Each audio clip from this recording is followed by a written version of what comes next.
ஒரு பாக்கெட் எண்ணெய் ஊற்றி வச்சுருக்கேன். பாருங்கள், ஒரு பாக்கெட் நிறையா 1 லிட்டர் எண்ணெய் ஊற்றிட்டேன்.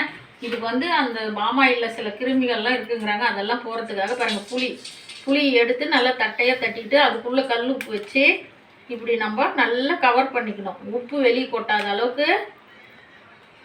இந்த மாதிரி இருக்கும் கோல்டு வின்னர் கடலை எண்ணெய்லாம் புழுங்கணும்ல, அது மாதிரி இந்த உப்பு நல்லா கவர் பண்ணிக்கணும். புளி வச்சு உப்பு உள்ளே வச்சு பாருங்கள், இந்த மாதிரி உப்பு வெளியே வராத மாதிரி நல்லா கவர் பண்ணியாச்சு.